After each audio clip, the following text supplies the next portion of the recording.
Alors bonjour à tous. Aujourd'hui, nous continuons notre lecture de la Bible à la lumière de la tradition de l'Église et nous en sommes rendus dans la deuxième partie du chapitre 33 du livre de l'Exode. Comme toujours, avant de démarrer, nous remercions les éditions Anne Siguier devenues Mediapol qui nous ont mis à disposition les textes qui nous permettent de faire ces vidéos et nous nous remettons entre les mains du Seigneur. Notre Père qui êtes aux cieux, que ton nom soit sanctifié, que ton règne vienne, que ta volonté soit faite sur la terre comme au ciel. Donne-nous aujourd'hui notre pain de ce jour. Pardonne-nous nos offenses, comme nous pardonnons aussi à ceux qui nous ont offensés. Et ne nous laisse pas entrer en tentation, mais délivre-nous du mal. Également, nous nous remettons entre les mains bienveillantes de notre Mère, la Vierge Marie. Je vous salue Marie, pleine de grâce, le Seigneur est avec vous. Vous êtes bénie entre toutes les femmes, et Jésus, le fruit de vos entrailles, est béni. Sainte Marie, Mère de Dieu, priez pour nous pauvres pécheurs, maintenant et à l'heure de notre mort. Amen. Également, nous faisons cette demande spécifique à l'Esprit Saint, qu'il corrige en nous les erreurs éventuelles qui peuvent provenir soit de ma formulation, soit d'une compréhension incertaine ou agrégée par le péché, qui nous fait parfois comprendre ce que l'interlocuteur n'a pas forcément voulu dire, mais nous faisons confiance à l'Esprit Saint pour qu'il corrige cela en nous. Voilà. Maintenant, nous continuons la lecture, et la dernière fois, nous nous étions arrêtés aux alentours du verset 15, on avait continué jusqu'au verset 17, plutôt 16, mais je reprends à partir du verset 15. Et Moïse lui dit, « Si tu ne viens pas toi-même, ne nous fais pas monter d'ici, car comment donc saura-t-on que j'ai trouvé grâce à tes yeux, moi et ton peuple, de tous les peuples qui sont sur la face de la terre ?» Et Yahvé dit à Moïse, « Même cette chose que tu viens de dire, je la ferai, car tu as trouvé grâce à mes yeux, et je te connais par ton nom. » Moïse dit, « Je t'en prie, montre-moi ta gloire. » Il répondit, « Moi je ferai passer devant toi toute ma bonté, et j'appellerai devant ta face le nom de Yahvé. J'ai pitié de qui j'ai pitié, et je fais miséricorde à qui je fais miséricorde. » Et il lui dit encore, « Tu ne peux voir ma face, car l'homme ne peut me voir et vivre. » Et Yahvé dit, « Voici une place près de moi, tu te tiendras sur le rocher, et quand ma gloire passera, je te mettrai dans le trou de la pierre, et je te protégerai de ma droite, pendant que je passerai, puis je retirerai ma main, et tu verras la traînée de ma gloire, mais ma face, on ne peut la voir. » Alors je m'arrête volontairement ici. Il y a déjà, on le remarque, une forme de contradiction apparente. Au verset 11, vous vous en souvenez probablement, nous pouvions lire ceci, « Yahvé parlait à Moïse face à face. » Maintenant, au verset 20, il est écrit, « Personne ne peut me voir et vivre. » Et nous avons en Jean chapitre 1, verset 18, « Dieu, personne ne l'a vu, le Fils, l'unique du Père qui est dans le sein du Père, lui l'a raconté. » Alors, qu'est-ce que cela veut dire « Personne ne peut voir Dieu et vivre » ? Avant d'en donner une interprétation, je vous propose de lire deux passages, notamment de saint Grégoire de Nice et de saint Éphrem, donc des pères de l'Église. Comment cela se fait-il ? L'homme qui, au dire de la voix divine, a eu la claire vision de Dieu, entend de merveilles théophanies, où l'on dit qu'il parlait à Dieu face à face comme un ami avec son ami, en arrive à demander que Dieu lui apparaisse, comme s'il n'avait pas encore vu celui qui lui apparaît toujours, comme s'il n'avait pas encore atteint ce que nous croyons qu'il a atteint, car l'Écriture l'affirme. Et la voix qui vient d'en haut accède d'abord au désir de Moïse, ne lui refuse pas cette grâce de plus, mais elle le rejette après cela dans le désespoir en déclarant que ce qu'il cherche est hors des prises de la vie humaine. Mais il y a un lieu près de lui, dit Dieu, et dans ce lieu une pierre, et dans la pierre un creux, où il ordonne à Moïse de venir se placer. Dieu mettra sa main sur l'entrée de la pierre et à l'extérieur, Dieu passera tandis que Moïse verra par derrière celui qui appelle. C'est ainsi que Moïse vit celui qu'il cherchait, et c'est ainsi que fut accomplie la promesse de la voix divine. Rayonnant de gloire, Moïse brûle encore de désir, insatiable. Il veut davantage.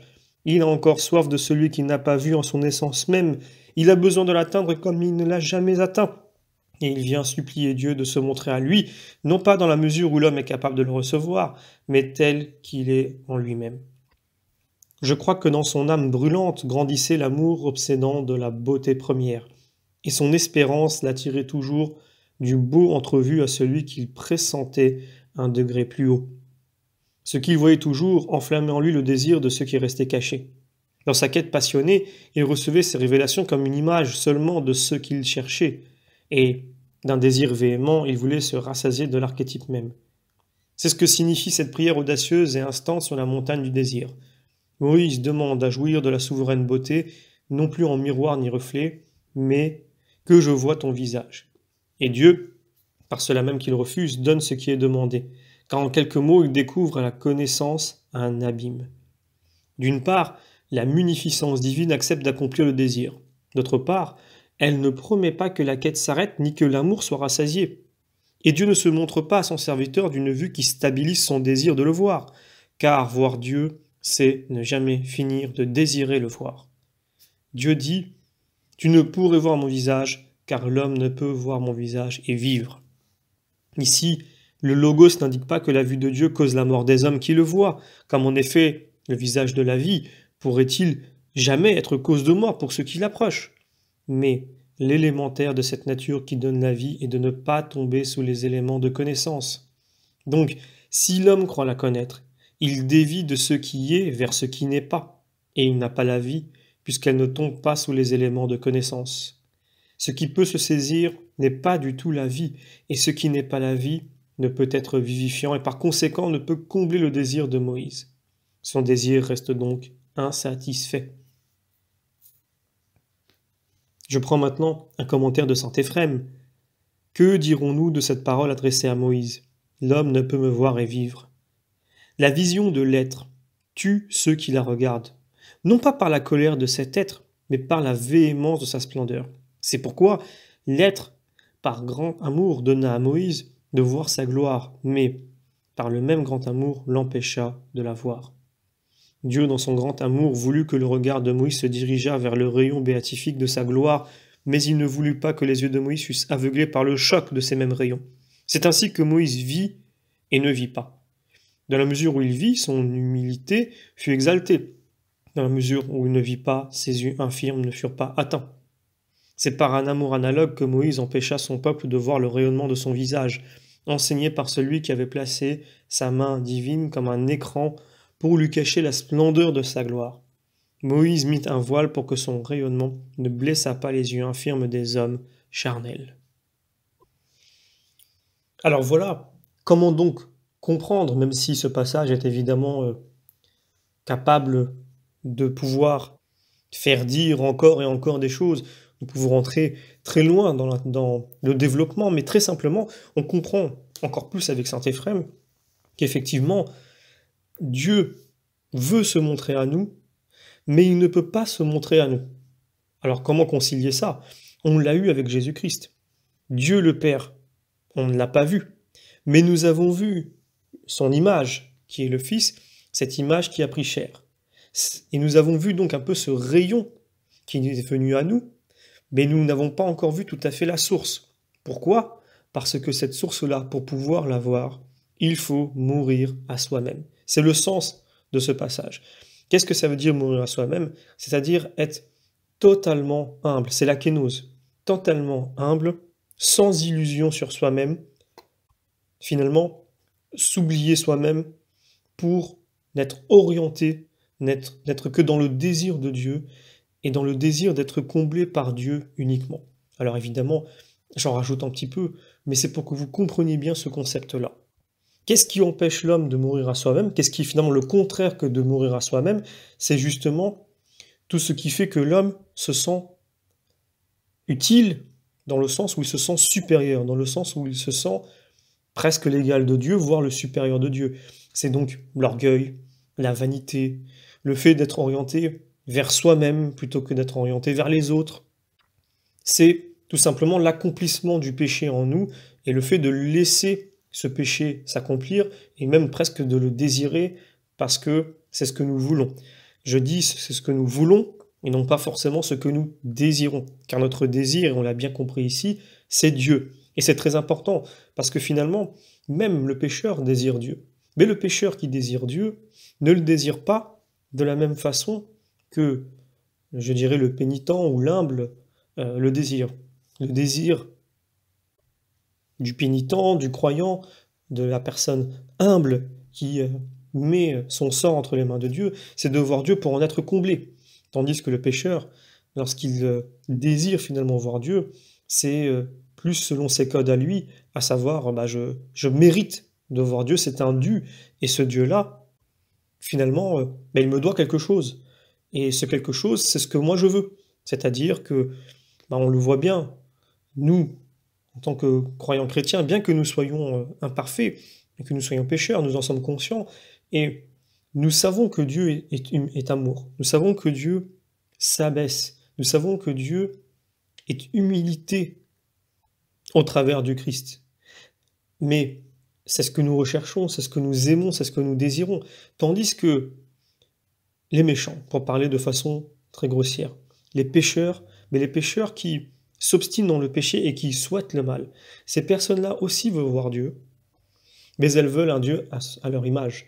Elles veulent un Dieu qui soit non pas dans l'abaissement, dans l'humilité, dans l'amour de l'autre, mais plutôt dans la puissance, dans le pouvoir sur autrui, dans la supériorité, par des critères qui sont plutôt de l'ordre de la force, de l'intelligence, et non pas de l'amour et de l'humilité. D'ailleurs, il y a un passage dans l'Évangile que moi j'interprète ainsi et que vraiment, pour moi, est très parlant. C'est lorsque l'on voit notamment des élites pharisiennes qui sont autour du Christ crucifié, qui disent qu'il se sauve lui-même et s'il descend maintenant de la croix, nous croirons en lui.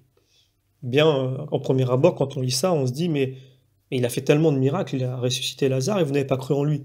Donc là, s'il descend de la croix, je ne vois pas en quoi ça sera plus puissant que d'avoir ressuscité un mort. Eh bien, en fait, il faut comprendre la psychologie, à ce moment-là, de l'élite pharisienne. C'est que si Jésus descend de la croix à ce moment-là, il montrera sa puissance par la supériorité. Et donc, par une hiérarchisation des relations entre les hommes et Dieu qui leur correspond. À savoir, il est descendu de cette croix, donc il a gagné en montrant qu'il était plus fort que les autres. Par contre, quand il y reste et qu'il y meurt, il montre qu'il a vaincu par l'amour et l'humilité, par l'amour de l'autre jusqu'à le don de soi. Et ça ne correspond pas à l'élite pharisienne à ce moment-là. Et donc c'est pour cela qu'effectivement, si le Christ était descendu de la croix, je suis certain qu'ils auraient cru en lui, parce qu'ils auraient été impressionnés, rabaissés face à la puissance de quelqu'un qui a montré qu'il est capable de vaincre les hommes, alors que Jésus n'était pas venu là pour vaincre des hommes, il était venu là pour les sauver. Et il est venu pour vaincre le mal, pour vaincre le péché, en se donnant lui-même jusqu'à la mort. Et ça ne correspond pas à ce que, je dirais, le méchant vraiment au sens biblique, celui qui veut commettre le mal, quasiment, je dirais pas en connaissance de cause, mais presque, qui a choisi plutôt de faire le mal, eh bien ça correspond à leur façon de voir les choses. D'ailleurs, tout à l'heure, j'ai cité Jean chapitre 1, verset 18, mais nous avons également Jean chapitre 14. Philippe lui dit « Seigneur, montre-nous le Père, et cela nous suffit. » « Depuis si longtemps je suis avec vous, lui dit Jésus, et tu ne me connais pas, Philippe. Qui m'a vu a vu le Père. » Évidemment, qui m'a vu a vu le Père, mais on voit le Christ finalement dans son humanité à ce moment-là. On ne voit pas Dieu dans son essence divine encore. Et ça ne pourra être possible que lorsque nous pourrons nous présenter à Dieu exempts finalement de nos péchés. Parce que la nature même de Dieu, qui évidemment n'accepte pas le péché, est tellement parfaite et infinie que cette intolérance avec le péché, et ne serait-ce que 1% de péché en nous, nous empêcherait finalement de pouvoir être complets de Dieu. Et nous ne serions de toute façon pas dignes. Et donc évidemment, nous pouvons voir Dieu quand nous regardons le Christ, mais nous ne voyons pas encore Dieu dans son essence, dans sa nature divine, et cela, ce n'est que lorsque nous atteignons ce que l'on appelle la vision béatifique. Donc là, c'est ce qu'on appelle le paradis communément, mais en réalité c'est la vision béatifique, c'est la vision de Dieu en face à face, sa nature même face à nous, sa nature divine, sans intermédiaire, sans aucun intermédiaire. Et c'est ce qui comble finalement l'homme, non pas de bonheur, mais de béatitude, d'où l'expression vision béatifique, et c'est ce à quoi nous aspirons. D'ailleurs, je continue puisque nous sommes sur ce sujet, pourquoi est-ce qu'il est écrit qu'il y aura des pleurs et des grincements de dents parmi ceux qui, finalement, n'auront pas la vision béatifique? C'est parce que, malgré le fait que dans leur volonté, ils refusent de voir le Dieu que j'ai décrit, un Dieu d'amour et d'humilité, de don de soi, eh bien, ils en ont quand même le désir, parce qu'ils sont faits pour Dieu. L'être humain, qu'il le veuille ou pas, est conçu un peu comme un vase qui doit être rempli. Il ne peut être vraiment rempli que par Dieu. Imaginez un énorme vase où, quand vous passez de bons moments, finalement, ce vase, il est rempli de quelques gouttes. Ça ne le remplit pas, ce n'est que quelques gouttes au fond d'un vase. Pourtant, c'est un bonheur temporaire, immédiat. Des fois, ça peut même être un très beau bonheur, hein. Je pense à quand une mère donne la vie, ou quand un père assiste à la naissance de son enfant, c'est un bonheur qui le marque et qui évidemment remplit ce vase un petit peu plus. Mais ce qui peut remplir ce vase complètement, ce n'est que la vision béatifique, et c'est ce à quoi nous aspirons. Donc ceux qui n'auront pas la vision béatifique parce qu'ils ne l'ont pas voulu, malgré la main tendue de Dieu, malgré la proposition de pardon de Dieu, c'est parce que, malgré leur volonté, et c'est aussi ça le feu dont on parle dans l'Évangile, malgré leur volonté qui refuse Dieu, vous avez en sens contraire, ce qui fait un frottement, ce qui fait le feu finalement, le désir de Dieu qui est encore là. Donc ils sont dans les pleurs et les grincements de dents, non pas parce qu'ils regrettent leur choix, parce que leur choix est fait en connaissance de cause, mais parce que malgré l'entêtement dans leur choix, ils gardent en eux ce désir de Dieu, parce qu'ils ont été faits à l'origine pour désirer Dieu. Et pour n'être comblés que par lui et par, finalement, rien d'autre. Alors dans les versets 21 à 23, si je reviens au texte, il est indiqué « Tu verras la traînée de ma gloire ». Alors c'est un petit peu particulier, il y a une préposition en hébreu qui signifie indifféremment derrière ou après. Donc la voyelle i, dont elle est affectée, désignant la première personne.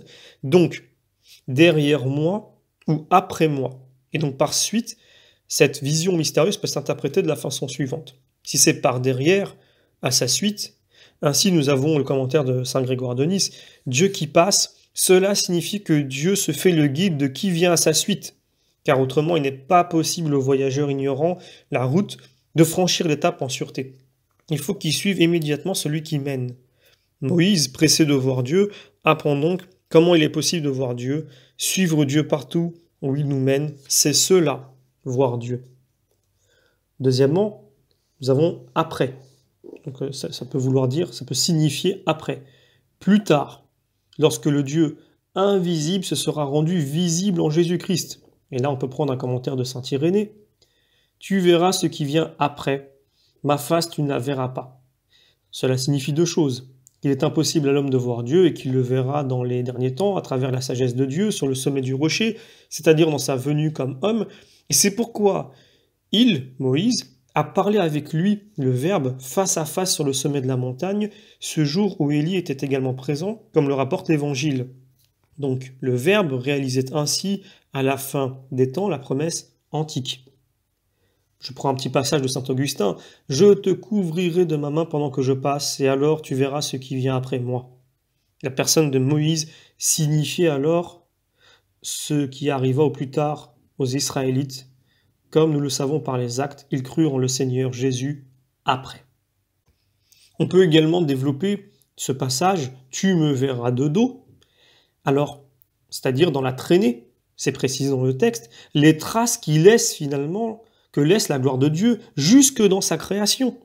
Et pour cela, prenons un commentaire de saint Grégoire de Nazianze. « Je courais avec l'espoir de saisir Dieu. J'ai gravi la montagne, je suis entré dans la nuée, devenu étranger à tout ce qui est matière, recueilli en moi-même autant qu'il est possible. J'ai regardé de toutes mes forces et c'est à peine si j'ai vu la traînée de la gloire de Dieu. Encore était-ce grâce à la pierre dont j'étais tout environné, et qui est le Verbe incarné pour notre salut.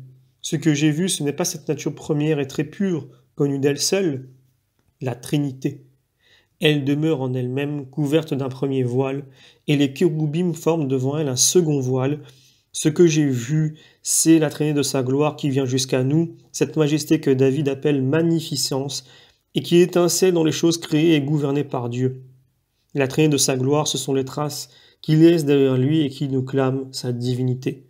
Comme un reflet du soleil dans les eaux donne une image du soleil à nos yeux infirmes qui ne pourraient le fixer directement. Et enfin, nous avons la quatrième lecture, tu verras le dos, donc l'envers de ma gloire. Donc, c'est-à-dire la passion et l'humiliation dans l'unique mystère pascal envers de la glorification du Christ. Pour cela, je peux prendre un commentaire de saint Bernard de Clairvaux. Après Moïse, je me blottirai dans le creux de la pierre, et quand le Seigneur passera, il me donnera d'apercevoir au moins l'envers de sa gloire. Car, pour le voir autrement qu'en passant et le voir de face, il faudrait déjà qu'il nous ait introduits non plus dans le sanctuaire, mais dans le Saint des Saints. Ne pensez pas qu'elle soit quelconque ou négligeable, cette contemplation de l'envers de la gloire. Qu'Hérode la méprise. Moi, je la révère d'autant plus qu'elle s'est montrée plus méprisable à Hérode. L'envers de la gloire a déjà de quoi nous béatifier. Qui sait si Dieu ne va pas se retourner vers nous et pardonner, et laisser derrière lui sa bénédiction?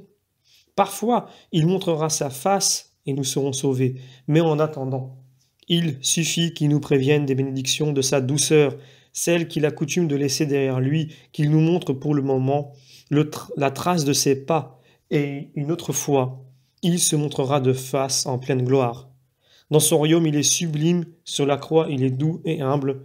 Qu'il vienne à moi dans la vision de la croix, qu'il me comble dans celle du royaume. Les deux visions me sont salutaires, les deux me sont savoureuses, mais l'une dans la sublimité, l'autre dans l'humilité. Dans l'une il resplendit, dans l'autre il pâlit. Cet envers de la gloire est d'or pâle, dit le psaume. Dans la mort, comment ne pâlirait-il pas? Mais l'or pâle est plus précieux que l'airain ardent, et la folie de Dieu est plus sage que les hommes. L'or c'est le Verbe, l'or c'est la sagesse, cet or s'est lui-même décoloré, cachant la forme de Dieu et revêtant la forme d'esclave. Il a décoloré l'Église, elle aussi, car elle avoue dans le cantique « Le soleil m'a décoloré ». Et d'elle aussi, l'on peut dire que la traînée de sa gloire est d'or pâle, puisqu'elle n'a pas eu honte des ombres de la croix, n'a pas redouté le feu de la passion, ne s'est pas dérobée au cou aux meurtrissures. Disons même que tout l'attrait de l'Église est pour cette passion et qu'elle souhaite trouver son propre accomplissement dans une passion semblable, et si elle s'entend appeler ma colombe dans les trous de la pierre, c'est que de toute sa ferveur elle habite dans les plaies du Christ et que par une continuelle médiation, elle y demeure. Voilà, d'ailleurs, nous avons une interprétation qui est même complémentaire à tout ce que nous venons de lire, où l'on retrouve la mystique de la nuée obscure et celle de la manifestation, et le solide de la pierre ou du rocher, ou du creux du rocher, souvent interprété comme du Christ et de son accueil en son cœur, en même temps que le Dieu insaisissable qui passe. Alors, j'ai également un dernier commentaire que je vais lire de Boyer, qui dit ceci. L'importance historique de ce texte est immense. Les commentaires qu'il a suscités chez les pères et les théologiens sont sans nombre, et selon une tradition constante qui trouve son aboutissement chez saint Thomas d'Aquin, il leur est apparu comme le texte clé pour toute théologie chrétienne du mysticisme, plus généralement d'Origène au pseudo-aréopagite, en passant par saint Grégoire de Nazianze et saint Grégoire de Nice. L'entrée de Moïse dans la nuée apparaît comme l'exemplaire de toute vie mystique. L'expérience qu'on vient de lire reste pour eux le sommet accessible en cette vie à l'ascension mystique. Cependant, Origène lui-même a reçu cette tradition de Philon. Mais Philon, à son tour, sur ce point comme sur bien d'autres, dont l'importance est progressivement remarquée par les exégètes de son œuvre, loin d'être révolutionnaire, manifeste sa fidélité profonde aux traditions juives palestiniennes. Tous ces commentaires s'accordent d'abord pour souligner la valeur de ces expressions symboliques que sont le nom et la face de Yahvé. Son nom, nous l'avons déjà dit, c'est sa révélation personnelle transmise par sa parole. Mais sa face, c'est lui-même, sa présence se découvrant directement. Sa face, a-t-il dit plus haut à Moïse, l'accompagnera pour guider le peuple. Exode 33, 14. Moïse a voulu plus que la foi en cette assurance communiquée par la parole. Il a voulu voir. Mais voir la face même de Dieu, encore une fois, Dieu lui-même le répète, pour l'homme ce serait la mort. Cependant, la gloire divine va passer devant Moïse, elle va même l'envelopper. Dieu le saisira dans sa main et l'en couvrira comme pour le protéger de lui-même. Toutefois, Moïse, comme il est dit, ne verra Dieu que de dos. Avant de scruter cette expression singulière, observons en cette page où la transcendance divine trouve une de ses plus exigeantes formules, comme les anthropomorphismes, loin de disparaître, s'accumulent. Cette vision de dos, pour les pères chrétiens comme pour les rabbins juifs, ce sera une vision de Dieu encore médiate, atteint encore par ses effets et non dans son essence, mais par des effets qui dépassent déjà tout le créé, à ce point que leur effulgence peut être dite proprement divine. Nous trouvons ici le point de départ de la spéculation rabbinique sur les séphirotes, distincts de l'Ensof, de l'ineffable divinité, mais pourtant épiphanie authentique de celle-ci. C'est aussi bien à quoi correspondent les énergies divines, distinguées de l'essence, dans la théologie de Grégoire Palamas, héritière incontestable, croyons-nous, des Cappadociens. Mais c'est également le monde du Lumen Gratiae et du Lumen Gloria, de la théologie latine, qui, en introduisant une qualité divine dans le monde du créé, l'amène à participer de l'incréé. Pour la mystique juive, c'est la vision dans le clair-obscur de la Shekinah, la plus haute communication à laquelle la présence divine offerte à Israël puisse ouvrir l'homme de Dieu dans le peuple de Dieu.